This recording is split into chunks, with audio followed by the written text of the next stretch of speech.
Welcome, Rachel Schafer, to the podcast. I am so deeply grateful that you took the time to do this.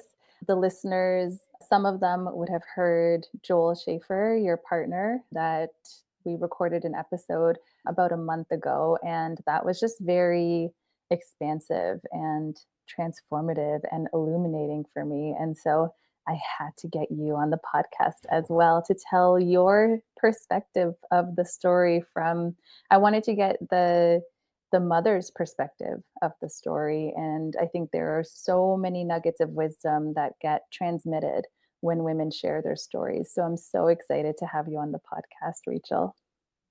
Thank you, Cindy. It's really great to be here. Thank you. So we're going to get started. I want to hear your perspective on your birth stories. And I want to weave that into motherhood, your experience with shamanism as well. And I also want to talk about how we can transform and alchemize different experiences that we've had in our lives, traumatic experiences potentially, into really the catalyst that is necessary for who we are to become, to grow, to evolve, and to get in touch with our power. But I'd love to get started before we get into all of that with some of your most I want to say prominent experiences throughout your journey working with different shamans and what those imprinted onto you. We're going to start with that, huh? I do want to start there. Let's go.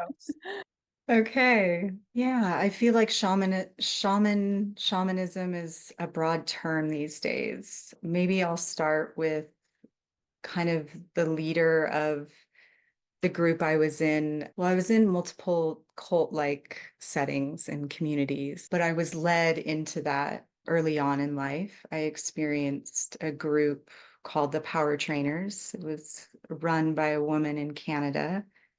And from an early age, I was studying, levitation at 13 and just a variety of things. I was really coming into my discovery of the mysteries and really the other side. I was having communication happen. I could get a sense of it and I was breaking through at times. And then that was pretty crazy. And I think that that led me to have these really strong desires to enter really alternative communities and perspectives. So from an early age, there was one point I was having dreams about like what's happening now. And so I met someone that was also having kind of what was called like prophetic dreams back then of, the San Andreas Fault falling into the ocean or just big earth changes. And some of those we're seeing now. And so we really bonded. And the impact of that first experience through the power training, that's when I learned about Carlos Castaneda. And this person and I were studying it. And this gentleman had, would I call him a gentleman? This person had a strong interpretation of the Carlos Castaneda series and began to teach it in his own way. And there was a lot of, control and power abuse. And I was inside of that for about 8 years. And we were very much in the forest outside of uh, society. We really left and entered an alternate reality. We were shifting our assemblage point. He was shifting my assemblage point. Yeah, we entered a world of magic. There was really beautiful things about it and really devastating things about it. And then that led, I was fighting to get out of it, though. It was very, all sorts of abuse going on.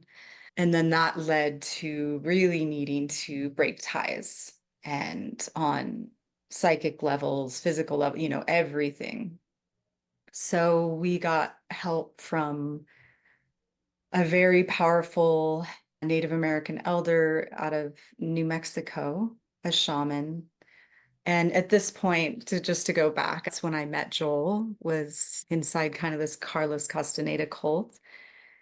And then we went to New Mexico and had quite an experience there.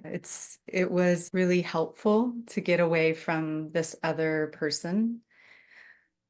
There's a lot I could say about the type of entrapment and spiritual attack I was under. In the Native American, it was an international type cult. We were practicing traditional Native American ceremonies, pipe carrying, vision quest, sweat lodge. We were being taught the big picture was to travel from one lodge to another, astral projects. So it was that kind of a thing. There was a lot going on.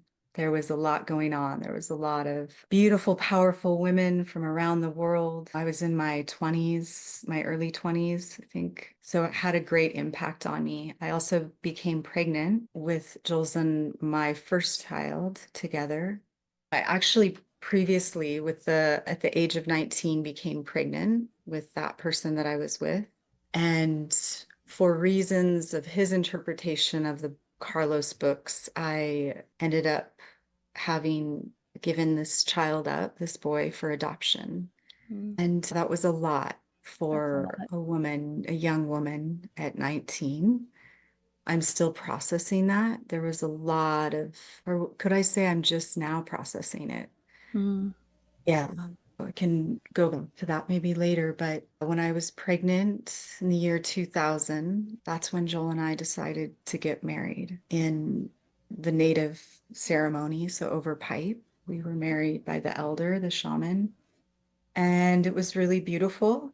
And there was a lot going on that was pulling me in many directions on an energetic level.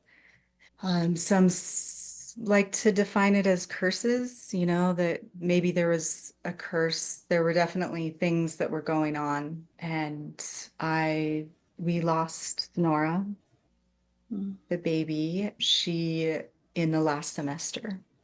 Mm. So I just was quite undone before, during the pregnancy, and then after the loss. Really devastating. And we'll get into the alchemy of that later. But yeah, how death.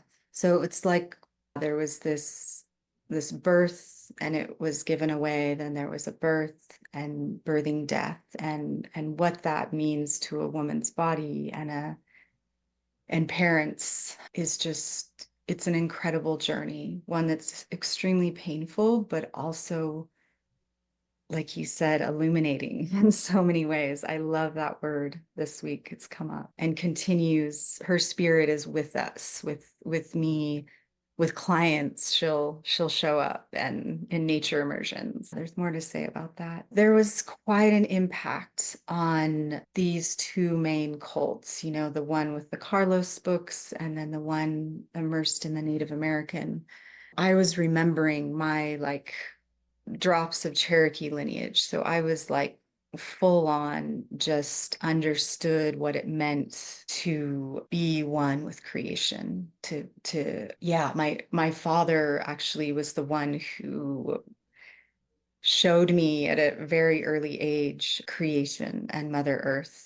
And he would take me out off trail. We would just be very quiet in nature and he would teach me things. So that was always in me. And I think why I was attracted to these powerful people that were also wanting to be in nature 100% of the time, and that felt normal. Like a lot of the Native American traditions were like, that is me, like that it's normal way of living. That is, treating the earth with respect and bonding, understanding there's no separation between your body, you and the world of Mother Earth and the trees and the wind. And then there was the flip side of that, this beautiful community coming together. There was profound and deep manipulation that I was seeing. I felt like I was the only one seeing. So there was a lot of oh no, this isn't happening. This isn't happening. It's just your hormones. And I did have, severe trauma at that point stacked. And it seemed that, the moment of loss was then a moment of, that's the perfect time to take advantage of a woman and her power. I was told that I wouldn't have children again unless I did certain things to help heal other, and therefore I would be healed. So this dynamic played out with my power throughout most of my life, where I recognized I had handed everything over to really unconscious, wounded, powerful men. Like bring it off the shaman level. And I've consistently seen in the world of shamans, in my experience, that there tends to be a separation between, how would I describe it? The type of power a shaman has to wield in pieces here. It's like, to me, I'm going to back up and just say that to me, there's only one true power that exists here, and that is love. And we've been told love is this. What is love? It's, to me, it's an actual frequency. It is what nature is. It's a frequency that is vibrating, and we are very much directed elsewhere from being conscious of that. And one of those hooks is, it's not just the matrix or the conditioned world, the patriarch. Very much it's spirituality, gurus, shamans, everything that's taking you out of your body, saying, oh, they're wise. And it's not that there aren't amazing, wise leaders and things, but not as much as the ones that bypass this. I mean, shadow work is such a trendy term right now, but for lack of better terms, maybe to get to know the shadow of the planet is to know the shadow of yourself. And so a lot of times we rail out here against the world of, the crazy of what's happening right now and the horror of it. And then we seek answers through, like, the politician will save me or the shaman will save me. And we hand over our power to these seemingly powerful humans that will help us. And I just don't subscribe to that anymore, probably because of my direct experience with power abuse and handing my power over. Mm-hmm. And I'm so thankful for those experiences. I don't see the people that, the leader, I see what was hurting now. I mean, for years, no, it was like, it was evil, it was bad, but truly underneath all that looks evil, I believe there is just the most profound wound that never got cared for. And a lot of people want to bypass that process of the uncomfortability of facing ourselves and what occurred in our lives that didn't feel good, that devastated us and our nervous system, and how broken that can feel to turn towards that. There's so much on the other side of that, but I'll pause there. Oh my goodness, that was a lot. I think it's important to double click on the facing ourselves and looking at our darkness and how powerful that can be for really seeing clearly in this world. Because if we do want to jump over that step, we're never really seeing the world or our lives or this reality through a clear lens. It's always, we're always going to be looking through a clouded lens or several clouded lenses and navigating the world from that perspective.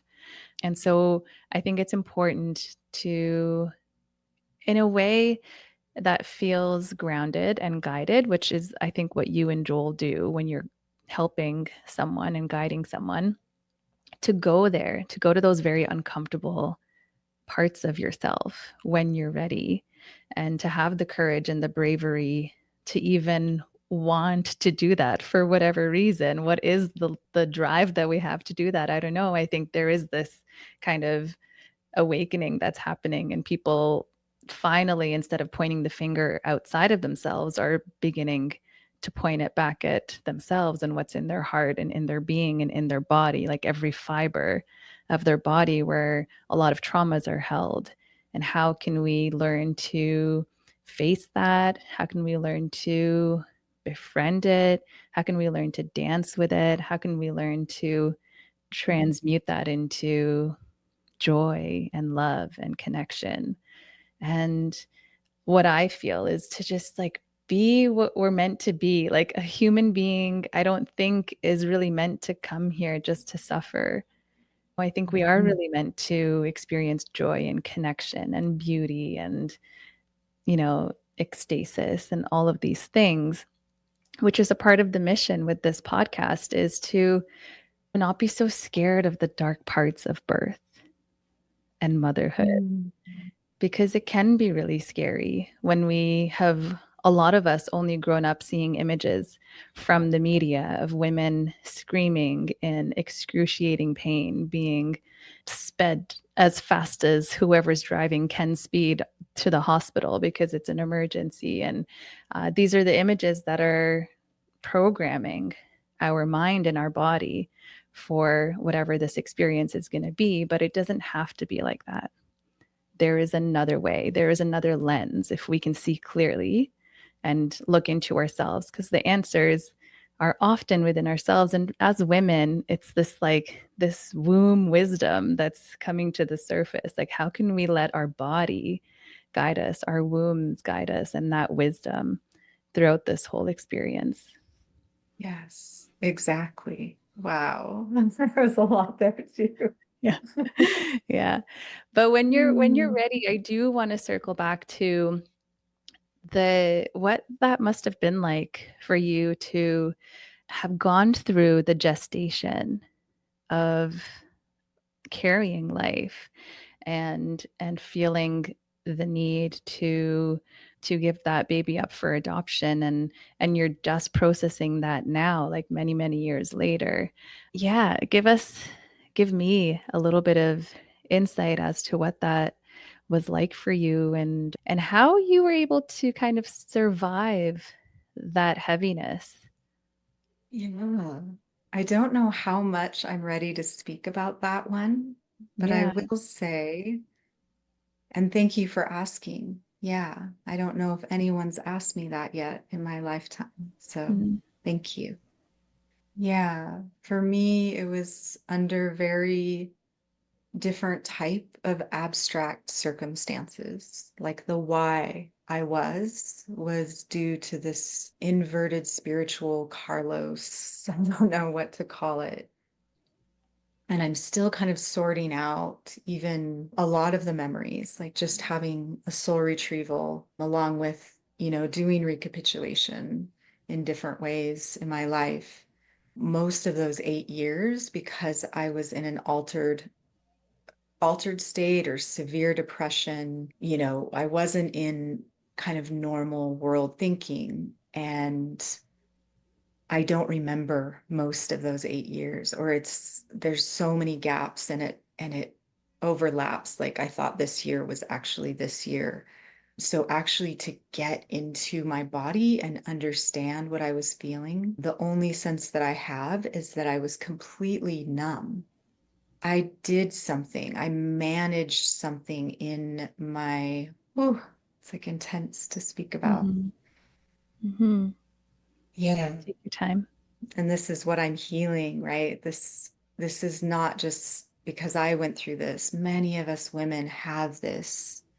And this is why I turn towards women. And this work is to offer space to be held around our separation from our womb. Mm. And a lot of us have dropped into our hearts, but to go deeper into the womb, to the yoni, we get closer to her, Mother Earth, when we're able to drop instead of Mm. transcend and move up. It's like this Yeah. really, ooh, slow, gentle, when you're ready kind of process. But yeah, that for me, it was just everything, I think all my energy was just like, I'm going to pretend. And I had stepped into a layer of power where I had some skills, a type of power, I'll say, not, yeah, just a type of power. So I feel like I energetically just stayed here, not in my heart. I wasn't able to drop in my heart because then I would have felt. Mm. So I stayed here. It's a very cold place, that place that I created for myself. The great part of this is that somehow in all of this story, we found parents that are his parents that are absolutely loving human beings. And I could feel that. I could feel that, okay, there was a need and it was met, and I could give this gift. There was some of that in there. And then, of course, over the years, I've felt that primarily. I obviously wasn't ready, but I don't know if that would have been the story if I hadn't. That wasn't ever in my mindset, I guess, in my short life, that that's something that I would choose or it would occur in my life. I feel like this interpretation of the books and my spiritual path at that time is what guided that. It's painful, but mostly like numb, and there's a thawing that's occurring around what occurred. Hmm. Yeah. Hmm. And we can only go to those places when we're ready. And it seems like only now. Are you really ready to thaw out some of those experiences? And it's so interesting to me how the mind and the body can help us survive and navigate these really difficult to navigate experiences. And it's often by blocking, by numbing, and kind of shifting our perception in a way like, you know, you only have chunks of memories from here, and you can remember things that happen at around that same time, around those same months, but you won't remember a specific topic, let's say, or a specific person. Like the mind is so, I want to say, wise in a way. I'd like how to protect us, but it's also when you start going back, you're like, ooh, this is it's like a labyrinth in a way, you know?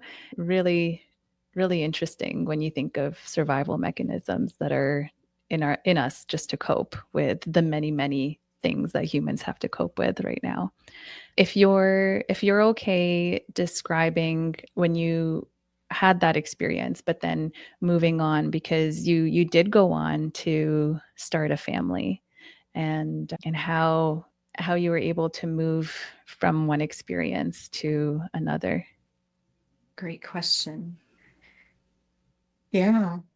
I distinctly remember. So I became pregnant again about a year later after Sonora.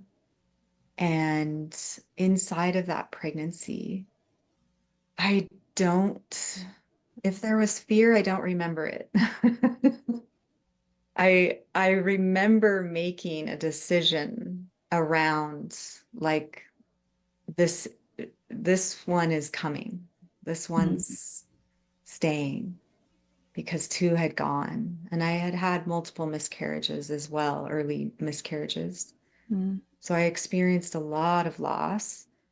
And with my daughter, it was like, no, there was like a knowing, but it was also a decision, like a knowing and a decision that I mm, made. Yeah, I needed to confirm that somehow in my own body. And that's how I transitioned, I suppose. I just made a choice. And I don't think I was that kind of a person, back in the day, especially. I was a glass, half, empty type of mindset, but not around when it came to pregnancy and birth for me. There was there was numbness, but then there was Sonora and my daughter, Savannah, and Dakota, my son, after it was like, I just knew that oof, unexpected tears. Ooh. they are welcome on this. I knew that my children like were bringing a gift of, ooh, then that sentence explodes into all sorts of things. Just this gift that I would not have touched upon life without them. Hmm. Who would I be without them? So all this loss just turned into such great honor and joy and just beyond gratitude. Like it was just everything was so sacred and also so chaotic. And a lot happened too after um, my daughter was born. But those moments in birth were some of my favorite. And if I could, I'm 51 now, and I'm definitely in this menopausal opening to this other doorway of womanhood. But if I could just get in one more birth and just like some days I'm like, oh, it's hard to say goodbye to, but it feels appropriate. But I still, some of my most powerful moments in my lifetime is is giving birth. I loved it. And it for me it was painful, but it wasn't like a type of pain. It was like this stretch, this growing of like I don't know if in labor it was like, wait, that's a level of pain I don't know how to meet. And then I think, I mean, I want to just say, hey, ladies, don't worry. You leave your body. I don't know if that's exactly true because I felt like you're really feeling it too. But I feel like when the pain gets too great, something occurs.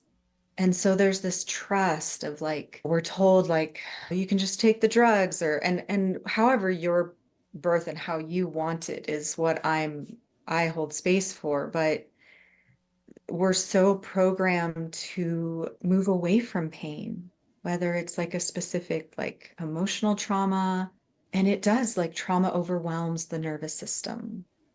And then the nervous system goes to work. We hide and stuff stuff away, like you were saying. It's perfect. And it can create havoc later on. But we do get this opportunity to complete, to allow the energy to run through our nervous system for those traumas to complete. And I believe that process like happens in a birth as well. I wouldn't say birth is trauma, it's traumatic for some, but I also just believe that our bodies, our bodies are meant to go through this incredible process. I mean, obviously to populate the human earth, every single human came from a womb, transported through womb, a yoni, a uterus, a vagina, like that's how we all got here. And so to come back to this sacredness of the trust in the sacredness of that, I think that I really understood what sacred meant Mm. when I was giving birth. What I accessed, the strength, the animal body, the women's animal body, the sounds. Joel's sister was at Savannah's birth, and it was one thing that stuck with me so much is that she was like, wow, you went from this to that. It was like, as she was exiting, it was the deepest tone that was coming out of my body. This, and if you've given birth in these ways, you might know this deep guttural animal sound that comes out and it came out of my body here, she came out of my body here, and in one sound, there was no skip in between. It was like, oh, ah. It went to the highest tone, the highest pitch. Oh, did I lose you? I'm back. Yeah. There was a skip in I our lost. connection. Can you hear me now? Yeah. Yeah. Okay. Yeah. Yeah. Yeah. That's so So yeah, the beautiful. lowest You pitch got to this. the highest Yeah. pitch. It's women who um, allow their bodies to guide them, throughout that experience, realize that you're going to make sounds that you've never made before in your life. And you're going to come to that threshold that you described where like it gets to a level of sensation that you can't hold because you've never experienced that before. And I think that's the threshold that you're talking about, where a part of you leaves your body, but you're still experiencing what's going on. And that's, I don't really know. Yeah, I all I can describe it is as a threshold where you meet a new version of yourself who is capable of doing this thing that you've never done before. And even with successive births, like your second, third, fourth, fifth child, if that's how many you experience, it's different every time. And you're still going to experience that threshold. With my second, I was like, okay, I got this. I've done this before, but I still had that moment of like, whoa, like, I don't know if I can do this. Like, you still are pushed to a limit that you're really not sure if you can do this, no matter how confident you are, how much you've prepared. And that's, I think, necessary for the process itself, but also I think to prepare us for motherhood. It's like this initiation into Mm. the version that you need to be also for this specific child, you know? Like Mm. every pregnancy is different, every labor and birth is different. And the more women I speak to, it's like, oh, yeah, I see how that prepared me for this little personality that was coming through. It's so interesting. Wow. Yeah. And Mm. so I love that story. When Joel was describing it, he said that the dogs were howling in the alleyway. Do you remember that? Yeah. Yes. Oh, And yeah. it's so beautiful to hear how your surroundings, your environment was like in on this experience with you. Yeah. And I felt like that Absolutely. too. I felt like I put on an album that I didn't really listen to a lot, but it was called, what was it called? It was Morning Phase was the album. And it was early morning when I went into labor. And as she came out, the sun came out. And it was just the synchronicity that I couldn't have planned for that. I can't put that in a birth plan. But it's so lovely when things just kind of come together, Mm. and all you can describe it as is magic in a way when you open up your heart Mhm. to experiencing the world, and also feeling what is there to be felt. So much of our suffering Mm. is because we don't want to feel, we don't want to face, we don't want to look at certain things. And for a lot of us, it's our darkness, it's our shadow, it's pain.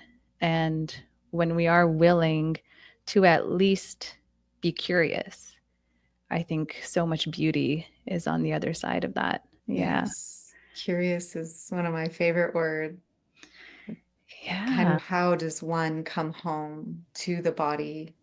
How does one silence the mind? All these ways it's like trying, trying, trying. And it's like just that childlike curiosity and observing and witnessing sensations in the body. What's occurring? It can really bring you to the present moment, just presencing. And that's where the infinite opens up.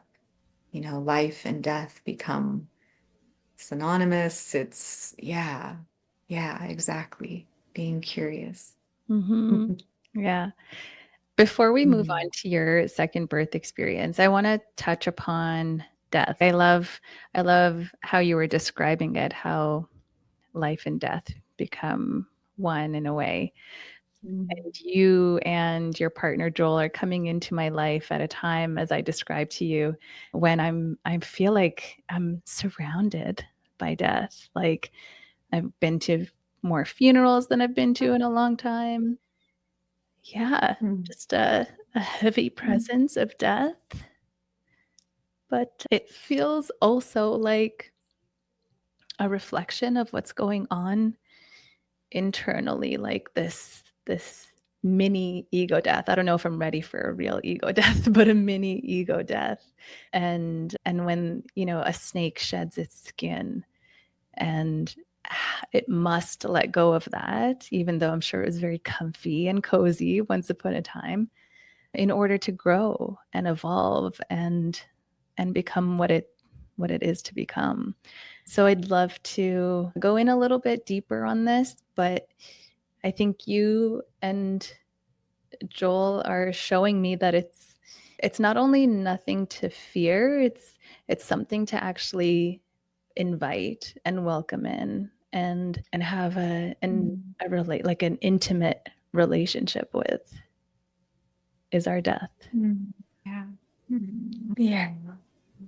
It's a lot, you know, when it hits us like that in concentration, like you're experiencing or you're sharing that you're going through. Just want to honor that Thank as you. much as we can, you know, mentalize or spiritualize. There's still a great hurt that hits us with loss, any type of loss, especially death.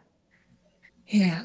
And I feel like it just can shake us up, you know. And in that shaking, the unknown of things, the unknowable comes closer. And we start to maybe even wrestle with it, like in this shaking. It's like we're trying to fathom the unfathomable, kind of like that edge that you're talking about in birth, where you're like, what? This is unfathomable. And then it becomes familiar because you move through it. And so I feel like with each death or birth, we have this opportunity to get close to that of which we do not cannot conceptualize. I mean, we can talk about death, we can experience it, you know, the loss of a loved one, and we get these bits. And what I feel like with each death, I've experienced death early on, death in birth, you know, different types of death. My father passed around 5 years ago.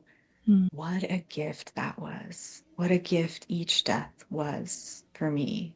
But it took years and multiple deaths. But some, it takes one, you know, and there's kind of a waking up that can occur in your life. You get to see more of life, I feel like, when you've experienced the blow of death. And that is what you're speaking to, I believe, when we befriend our death. And in our culture, you know, very much so in this embalming and the fear of death. And you know, now there's more celebrations of life happening. That's so amazing.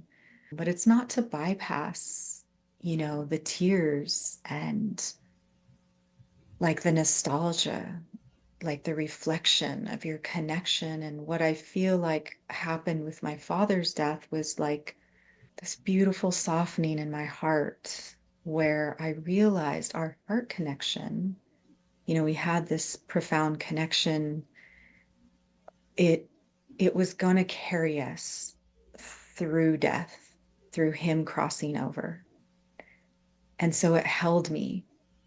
And so there was just this confidence for the first time that because I knew he, you know, he was starting to decline quite rapidly, it was like I got this chance to process the death a little bit for a few months before he crossed.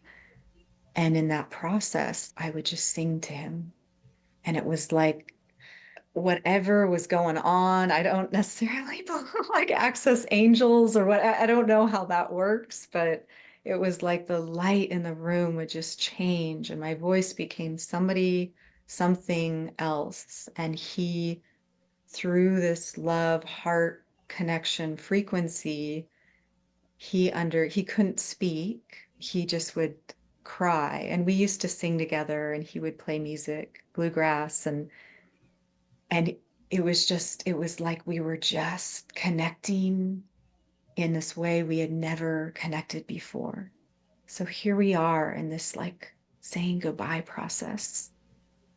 And the most beautiful experience was occurring for, I think, both of us, just honoring our connection and then knowing we're all good. Mm. And so he's with me. He also is very much with me in different ways, in dreams and in all sorts of magical moments where he comes and teaches me about the other side or of things. That's so Mm. beautiful. Wow. Yeah. I think there can be a lot of gifts that we get from death, and it's nothing to fear, and it's a part of our life cycle.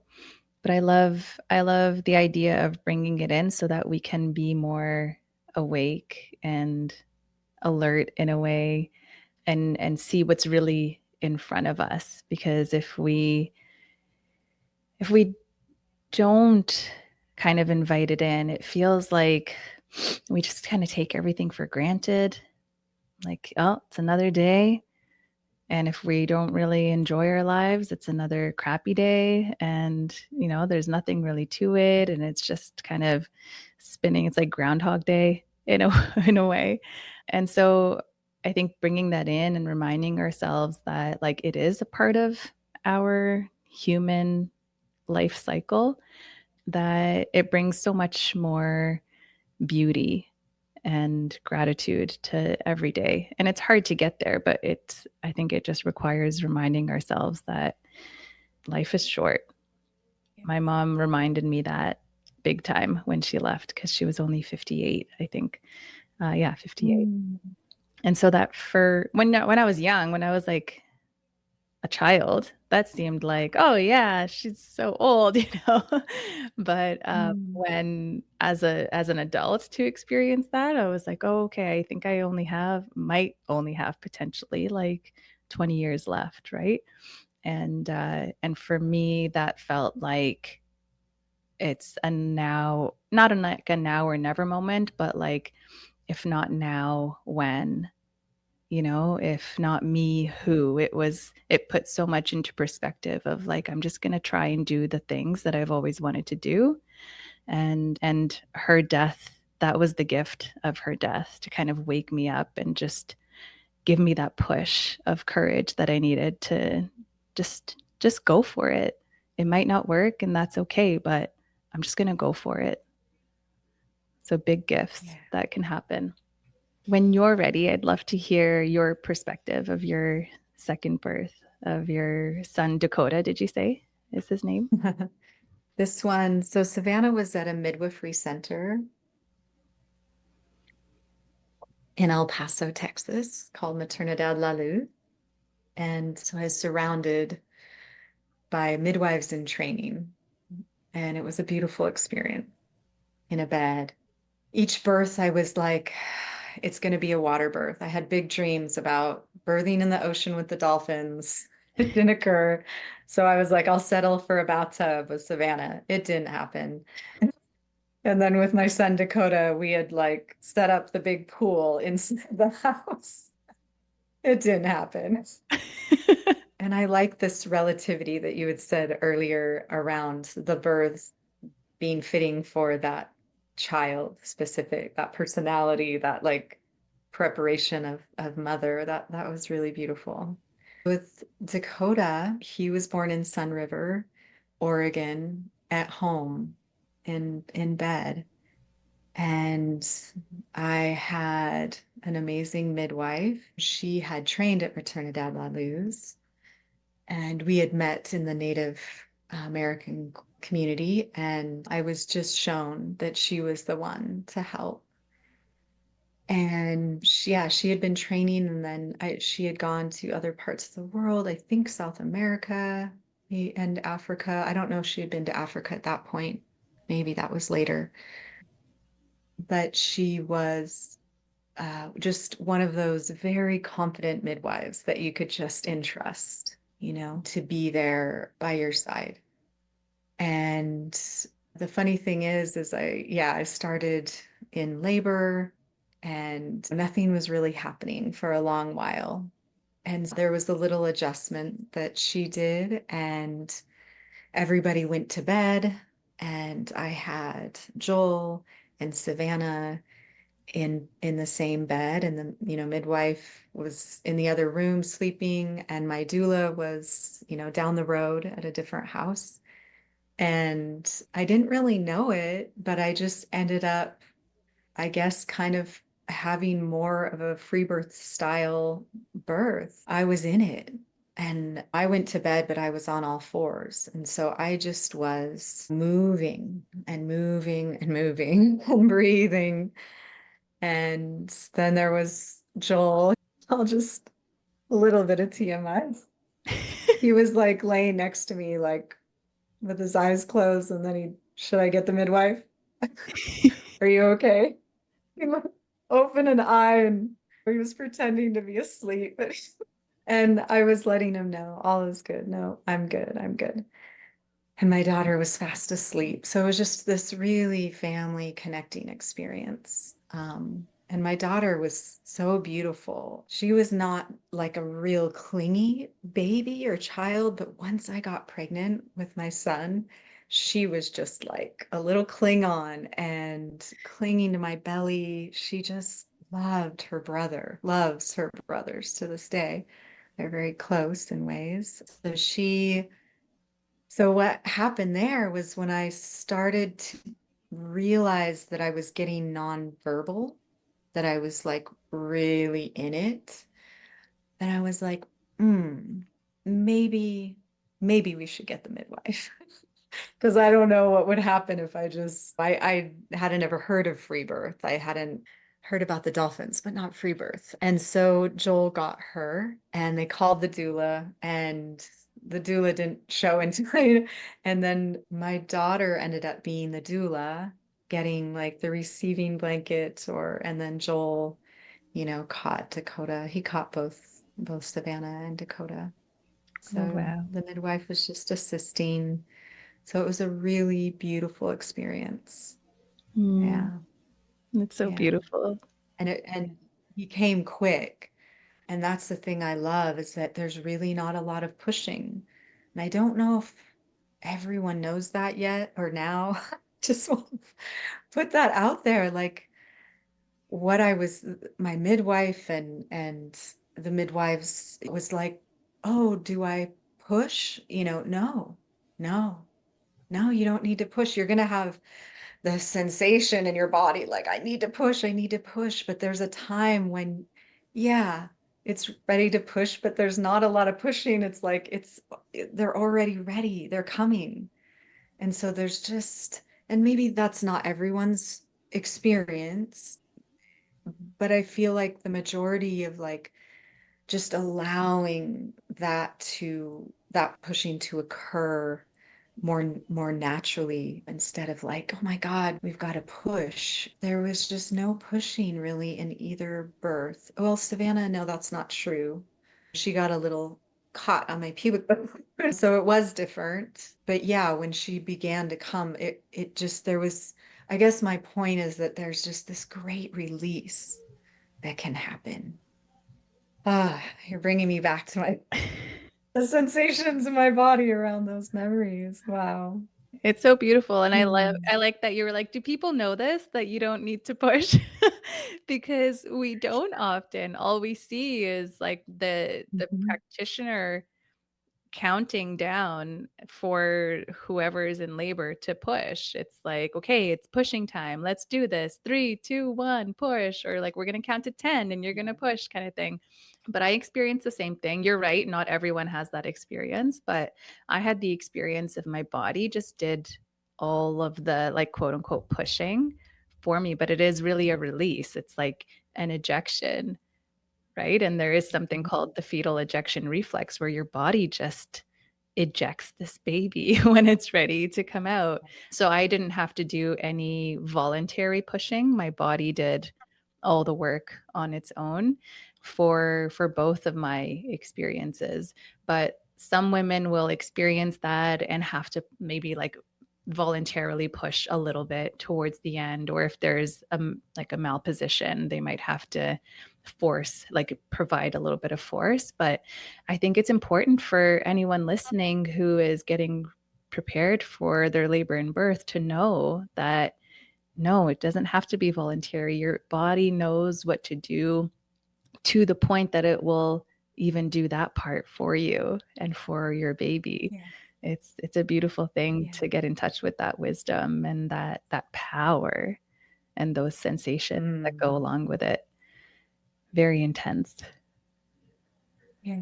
The Yeah, great opening. the great opening. And I love that you described how much of a family connecting experience that was. So there is this kind of movement towards family centered birth, and it is very much like, you know, you can have your other children in the room, whereas before that wasn't allowed.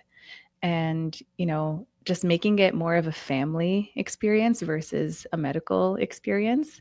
And you can have a little bit of both, like even in a hospital situation, if you want your other children there, you can ask for that, and if that makes you comfortable.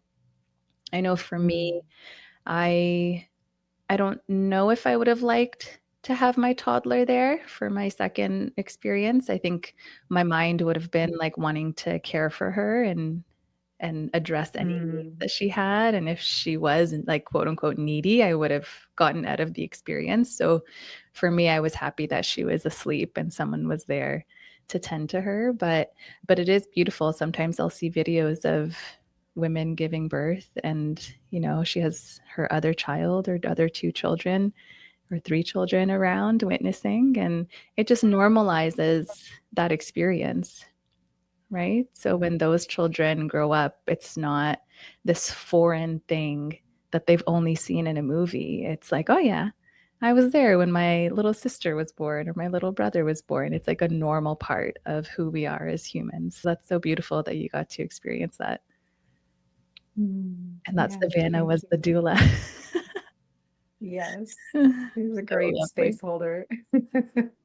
So how have you weaved in your on your motherhood journey? How have you weaved what you learned from your experiences working with shamans and working with ceremony and working with the Native American culture?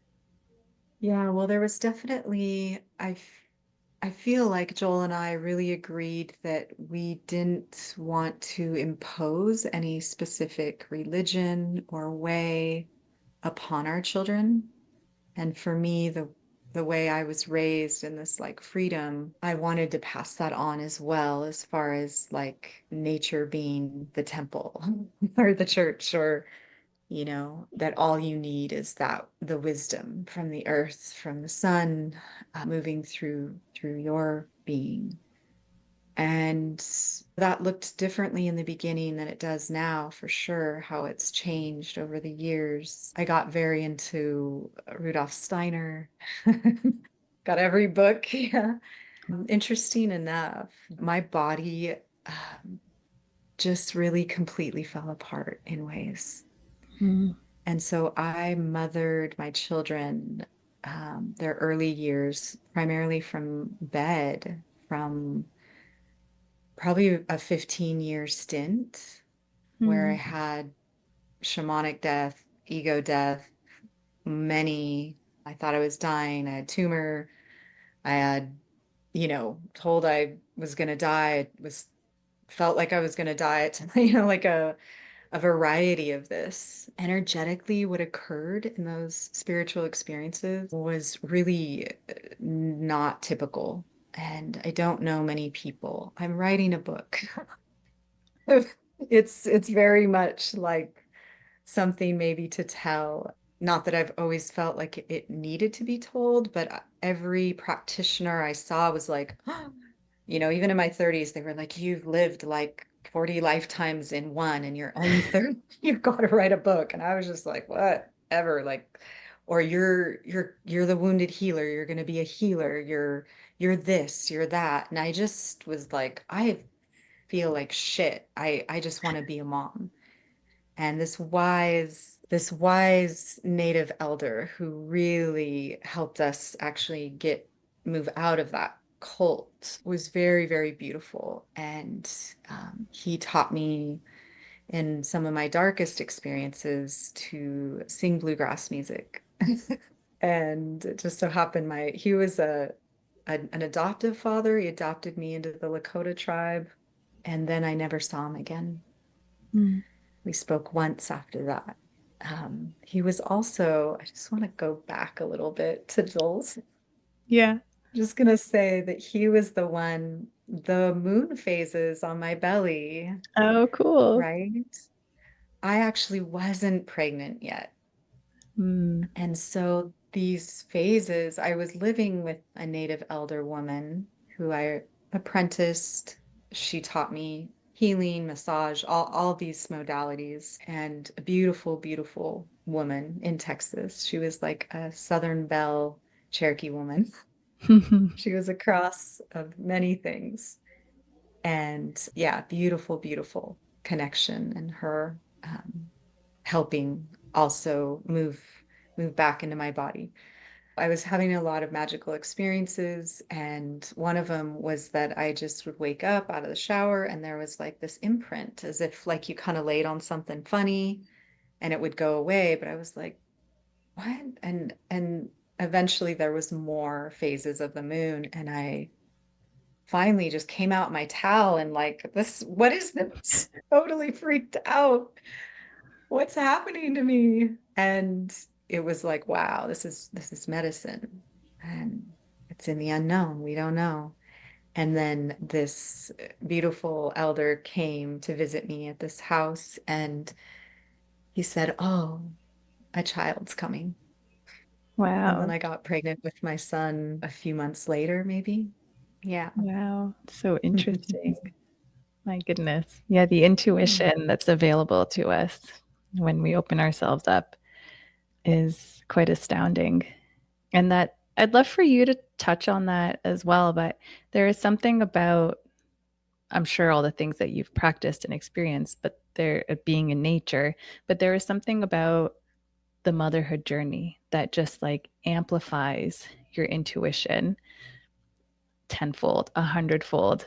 For me, I feel like it's almost like I had nearly none, and then this whole realm opened up to me to the point that I was able to predict the recent death in my circle.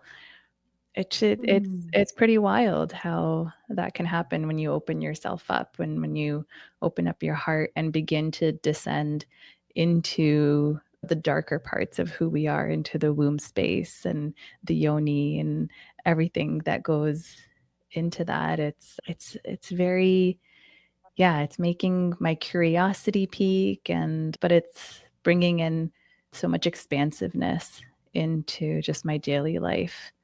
And I know there are a lot of brain changes that happen for women just in general from like a neuroscience perspective that we need for our baby to survive. So our intuition is a part of that survival mechanism for our babies. And women tend to be more intuitive because it is that feminine nature. I'd love to hear your take on that. Wow. Powerful experience. To me, this is everything. And the only thing I do when someone says, "What do you do?" I'm an intuitive wellness coach because Yeah. it's just easier to say than whatever this is that, you know, I offer. But this, what you're speaking to is exactly where I left off, which is and and this elder, and he spoke to me. You know, everyone else was on the hill doing Vision Quest. I was singing to the Vision Questers. I could participate that way, but I felt outside of it. And he was saying, "Oh, your medicine now is not that. It is, it is your motherhood. That is the Mm-hmm. most profound medicine you can step into." So Mm-hmm. we have all these things that are big, and but motherhood, and not just motherhood, like what you're saying, like coming home to the body, listening to the body. This is all we need. This is all the wisdom.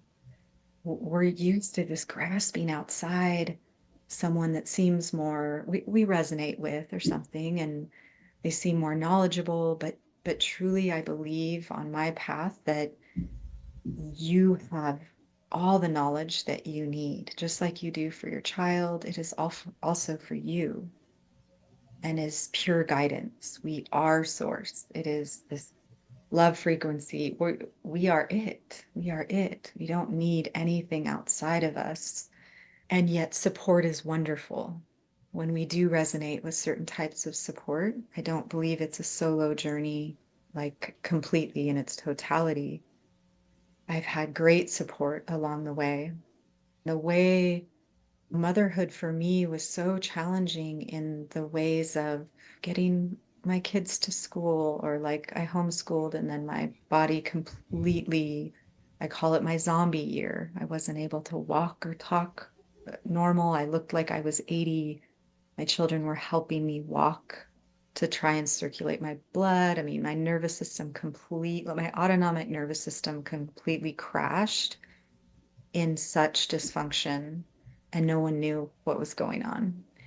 I was in the emergency room three times by ambulance that year. I think I probably was having mini strokes or something. Later, some people were saying that. But for me, yeah, and I was having epileptic episodes, things I've never had. For me, it was the biggest wake-up call to take care of my body. As a mother, we move into caring for our children in ways where we're willing to do and give it all for them. And that's biological.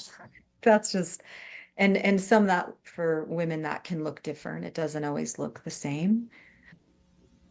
For me, that's how it was. And I had given so much of my power and my energy over to unhealthy men, to shamans, to, so my sexual dreaming energy, I was just tapped. I literally just was running on empty. And my body was like, hey, even though you have not listened, you're doing your thing. And guess what? It's not working. It's not going to work if you want to continue to be a mother.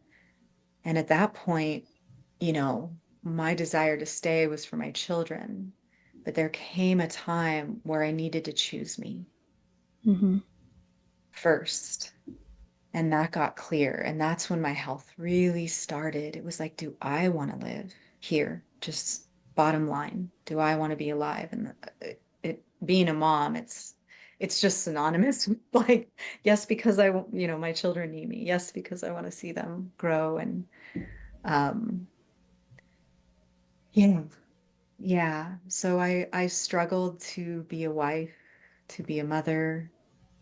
But I turned completely towards, I had opened a door at an early age to the other side, so there was, beings knocking at my reality saying help or this or that. And I remember my daughter being very young in this very active home we were living in, renting a room out of in Colorado. There was lightning storms, and my seeing was just like, it was just overwhelming me. I just didn't have the type of skill I needed to deal with the kind of sensitivity that was occurring. And so I made a choice again. I said, I'm a mom, not now. Go to somewhere else. Go to someone else. And so I shut that door. And so a lot of what I'm doing now is I've opened that door very slowly and slightly, and now it's like more and more, because there were so many complications with that door opening and traveling. I was like a dreaming scout for the elder, it was like there was so much of my like, oh, you're this and you're going to be this, or you're the healing woman, you're the dream traveler, so I had abilities, but I wasn't here. I wasn't in my body. I was so good at leaving my body. Mm. And that again, going back to that, how I believe power abuse occurs is this bypass, whether it's the politician or the shaman, or, it's like, oh, well, I'm so powerful because I have this skill. I can dominate people, or I can travel in these other realities. And that's why I really recommend people that are exploring the Toltec path or dreaming to come back here first if they haven't, and to continue to be here because it's an ongoing process to be on this earth first. Mm. And so I'm in the process of that. And my children and motherhood is what brought me back here and crashing. Again, I went through these deathing processes, and I just never thought I would be in an interview with you talking about. But I remember the end of that year when I could finally ride in a car and go to try and get help. I was like plastered to the windows of the car, like, oh, there's a person. I just want to hear their story. I literally just wanted to interview everyone that I could see on the street. I just wanted to learn about life. And so then Mm. again, this death life, what you're speaking about, it's like this opening to life when you realize, oh, this is not going to be forever like this. Our souls will go on, most likely, that I feel that, but we're not going to have these bodies. They are going to dissolve. And when we get to know that dissolving and befriend death, then we get to know our personal death. And we start to make choices in life, like you're speaking about, from that place. Oh, I'm here. I'm alive. This is my life. And no one else gets to dictate how that is. And I get to live in love regardless. I get to dream. That's dream into love. I get to Mm. dream that reality because why not? What else, like, what else would we be doing? We Yeah. could do anything, and we can. Oh, that's so Mm. beautiful. Yeah, we get to dream into love and create what we want from that place. And again, with the I always bring it back to birth. It's like you get these experiences if you're blessed enough to give birth in this lifetime. Why would you hand your power over to anyone else to tell you how to do that? If you feel called to do it a certain way, I think that handing over of power is so instinctual because we assume someone knows our bodies and our babies better than we do. And it's really not the case. There are, of course, times when you need to do like a pros and cons list and see what feels best for you in your individual case. And so this isn't a blanket statement, but however you give birth, wherever you give birth, whoever's around you, the power is within you. And so you are the one who gets to dictate so many of the decisions that are made on that journey so that it feels in what's in like highest and best good for you and your baby and is aligned from that place and from a place of love instead of a place of fear, because we so often make decisions from a place of fear on this journey. And I love that you can dream into love. You can dream whatever you want to create in your birth experience, and your motherhood experience, in your life experience from that place. It's so beautiful. Mm. I'd love to also add to that beautiful, yeah, it even when you were speaking, like, oh, I came more into the center of my body, the center of my power and my love. And I just want to pass on as well my experience with not knowing and how powerful that is. And Mhm. in this conversation, handing our power over tends to come from a fear of not knowing. And there are experts and specialists, and sometimes it's appropriate to seek them out or to listen. And just because we're a novice or we've never done this before, it's a first birth, or with anything in life, being with and getting curious about not knowing and like holding that, like being with that And then to me, this is what intuition, how it gets initiated in the body is that little process. It's like, oh my gosh, I don't know what's going on. And then you're like, okay, I'm going to drop into the body.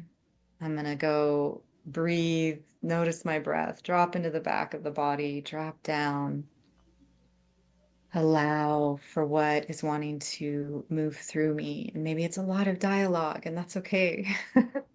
And maybe it's like, is it this? Is it that? And there's like indecision. And then what's underneath that? And then what's underneath that? And maybe you don't know what's underneath. And that just knowing that there's a lot of times during my day, I'll get amped up about something. And then I'm like, okay, there's something underneath that. I don't know what it is. Okay, and there's something underneath that too. And I don't know what it is. But that simple process of knowing that you don't know is really empowering. Power in not knowing. Oh, what a lovely reframe. And like takes away so much of the angst that's in that space. And that's the unknown, right? It's the void.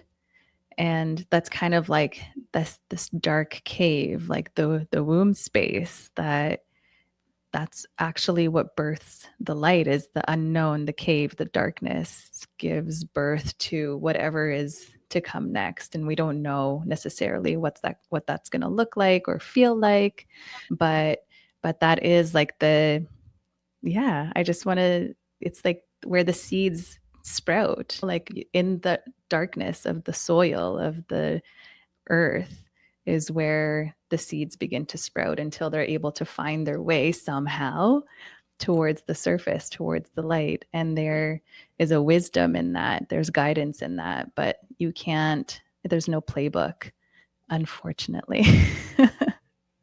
As much as we would like one, there's no playbook. But it is coming back to your body.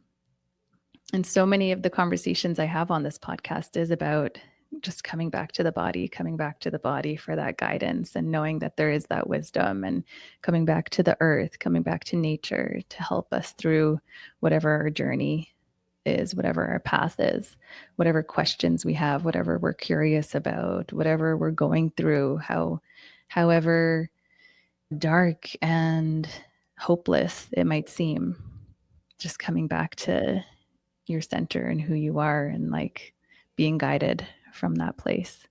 Speaking of that, coming back to the body, before we wrap up, I really want to inquire about how sexual energy plays throughout this whole journey from, maiden to mother, that transition, that transformation, and also what we can create with this one life that we're here to experience. I think I'm very curious about this topic right now because I feel like for so many of us it's suppressed and it's taboo, but there's so much power there that's available to us, especially as women. Oh, hot topic, Yes, literally, for asking that. We didn't want to leave that one out. definitely not. What a journey a woman goes through with her body. I just want Mhm. to start with that from childhood to the maiden to the mother to the crone, or yeah, to the latter stages of life.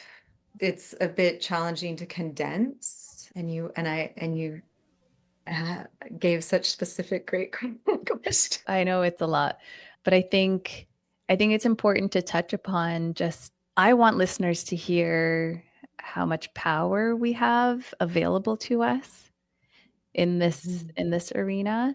And I touched a little bit upon it in my podcast with Joel about our dreaming energy and our sexual energy and how they are one and the same. So it's more coming from a curiosity about, it's like, as women, it's our creative life force energy. We can essentially harness a lot of that to create the life that we want to create, in a way to birth the life that we want to create. And yeah, kind of overcoming the shame that's so often shrouded in our sexual energy and how suppressed that's been for so many women. Beautifully said. Yeah, there's a lot to say, so I will try and be concise. I really feel like sexuality and dreaming energy are of the same of energy. I don't know if saying it is the same is a little tricky for me, but I would say it's right there.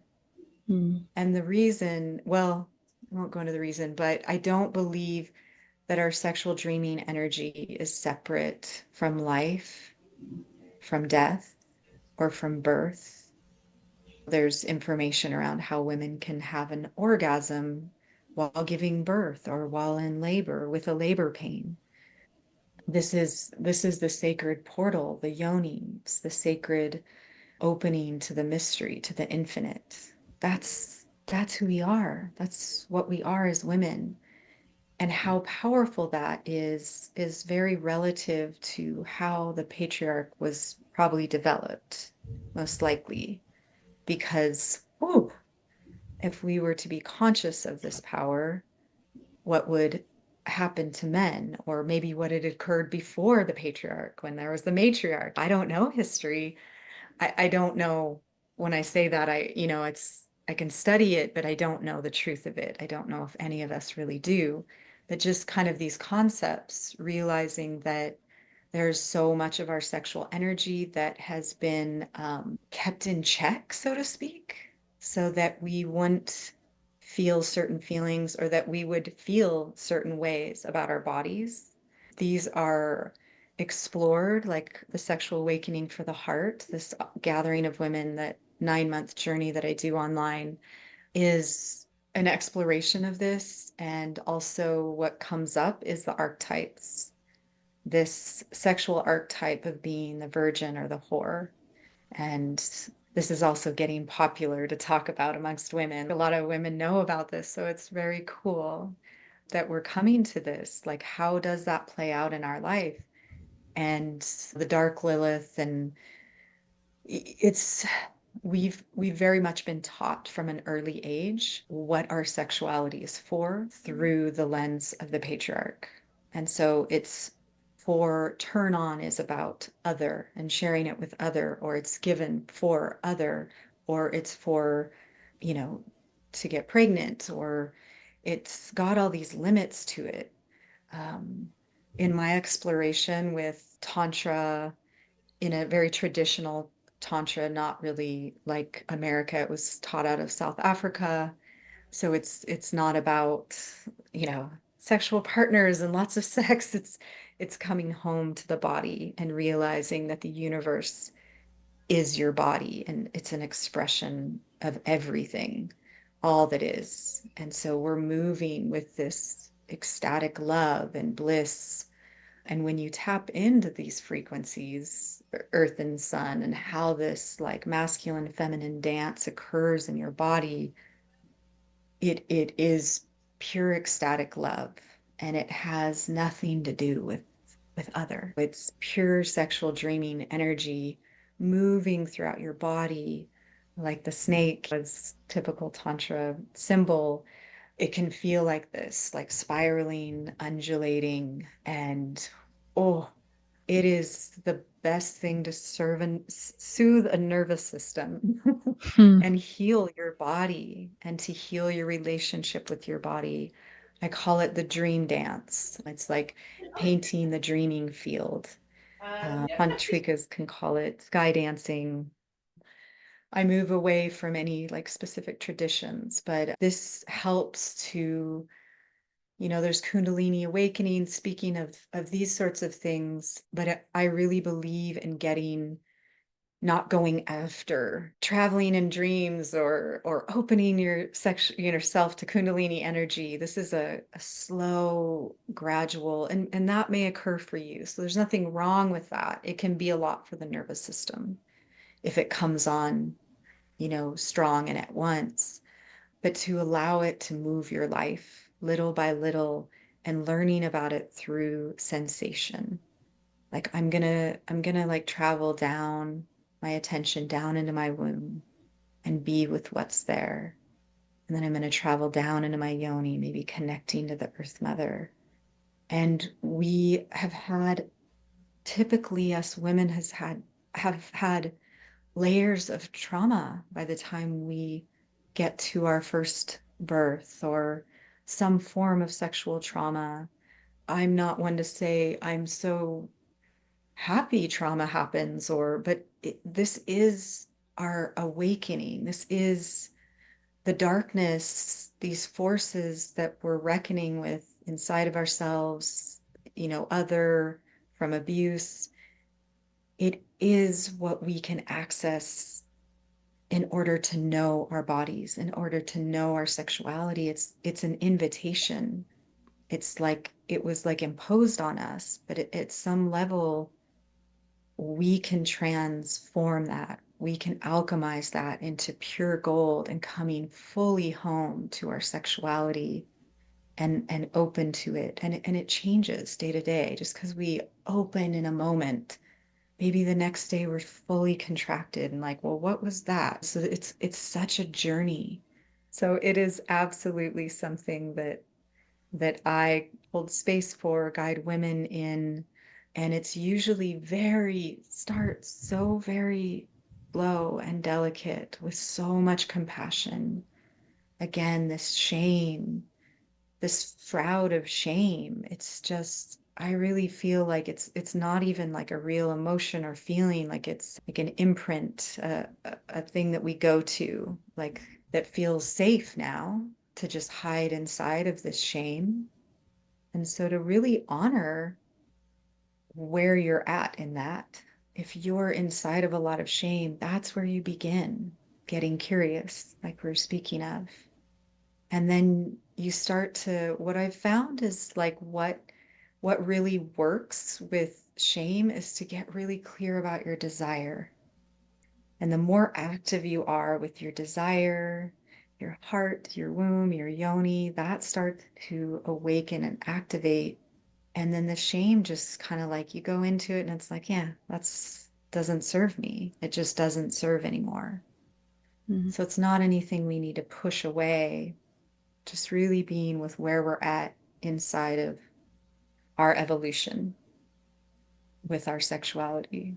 And it is, to me, probably the most profound key. I don't know how to speak about it. It's just, for me, that's when my body came alive. Breath, sound, movement, primal sounding. Our sexuality is primal. It's not, we've handed it over. We were taught to hand it over, and that it gets used and inverted in all these ways of what we're supposed to look like, what our bodies are supposed to be, how we're supposed to act. So my my last words there would be to don't worry about other. Sexuality is here. We are not objects of desire. We are a frequency of desire and love. And to come home to that very slowly, gently, gracefully, handing it over to grace, and know that it is the source of your power, your love, your loving. It's not separate. Wow, that And was so that's big. obviously where we create from. Yes. Just to finish with your question. Yes. I'm going to soak that all in, but I also want to touch upon when you mentioned by the time we get to our first birth, we have all these layers of trauma and shame, and how like we can kind of reframe things as we prepare for the birth experience to bring our sexuality into birth. Like we're so conditioned by society to separate our sexuality and birth. Like as soon as the baby's made, done. It's a totally separate process now. But bringing in that primal nature, bringing in the vocalization, the movements, like what feels pleasurable and good in our bodies to do in that moment is actually what's going to help your cervix expand and dilate and help your baby move through the birth canal and help your baby do the work that it's meant to be doing, because you're in touch with your body and you're responding to the cues and signaling from your baby throughout that whole process. And so I want whoever's listening and preparing for birth potentially to invite their sexuality back into this process. It's not over. And it doesn't stop after you give birth. Like, we are still, it's a part of motherhood. It's a part of our evolution and our growth and our maturation after as we go through life. I really wanted to touch upon that. And also for whoever's listening to understand that in the birth process, because we are so conditioned to hand over our power when it comes to our sexuality. And when we're giving birth, like let's say it's in a hospital or maybe not, we're in a vulnerable position. Our legs are often open. We're exposed. There may be a stranger that we've never met before, or several strangers that we've never met before. They're medical professionals, but they're still, we might have not known them before this experience. And so already you're in this very kind of vulnerable position.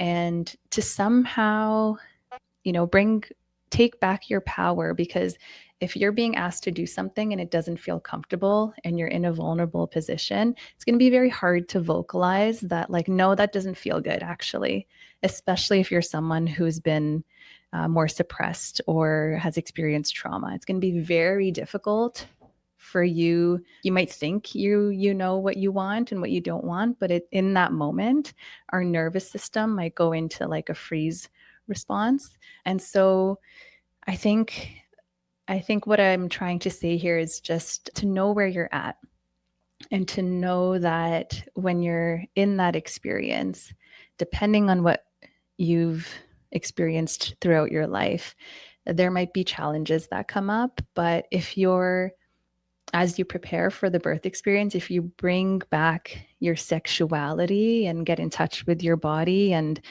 kind of the deeper layers of yourself, I think you're setting yourself up for a more empowered experience as you welcome your baby into this world. So I'm glad that you touched upon those pieces. It's just such an area of curiosity for me right now, because I really do feel like this is kind of the source of our power.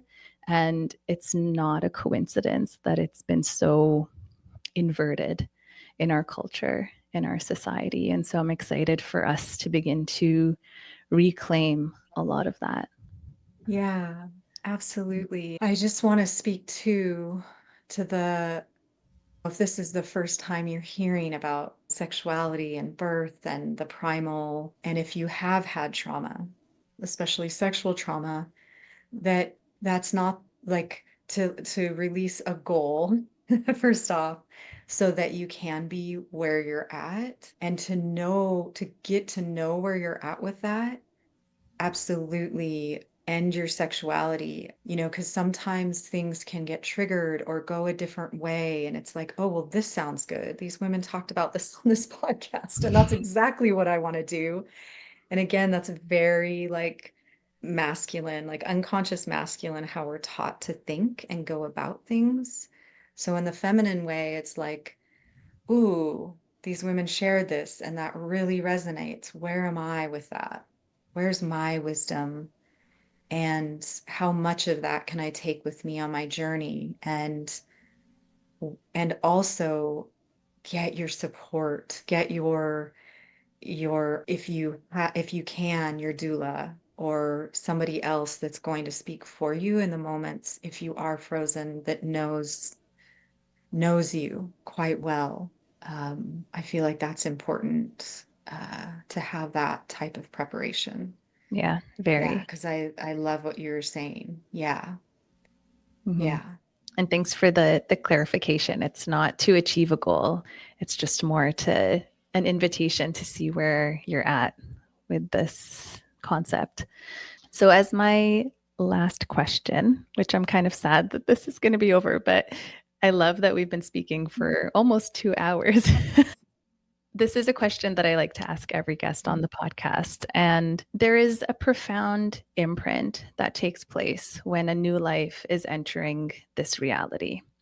And I think that when the body is the one in the driver's seat, when we allow the body to guide us, then, oxytocin and dopamine and adrenaline and noradrenaline all play this beautiful symphony that results in an imprint of love and safety and trust.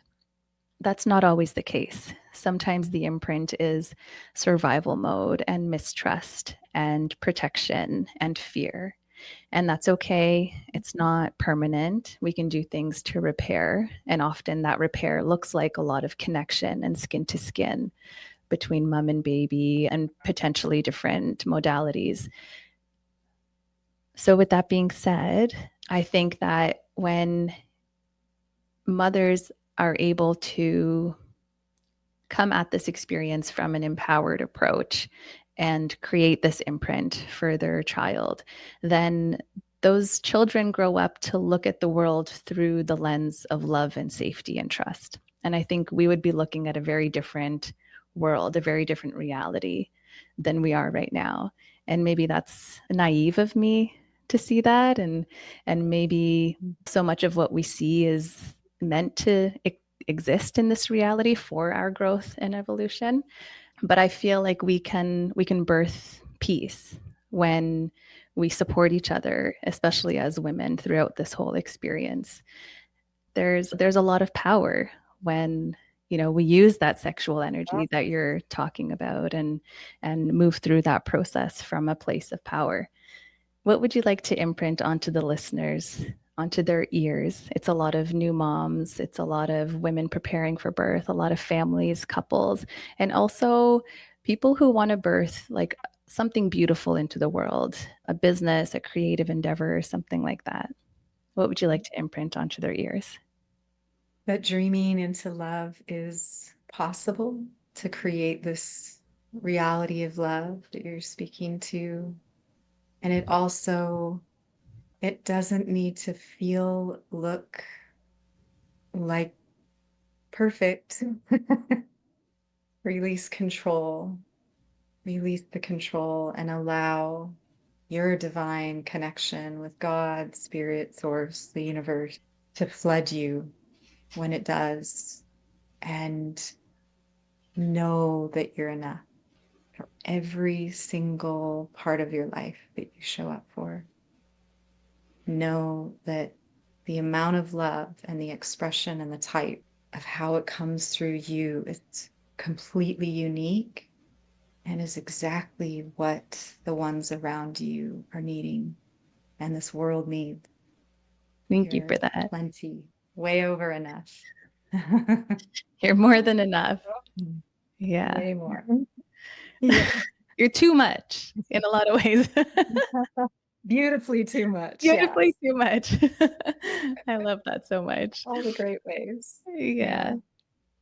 Oh my goodness, Rachel, thank you Mhm. so much for this. This has been so heartwarming, and you've really filled my cup in so many different ways and just even held space for me to share a lot of things with you. And Mm. I know that whoever tunes into this is going to receive exactly what they need on their journey, because we touched upon so many different areas of what it means to just be human right now and where our power lies. And so thank you so much for that.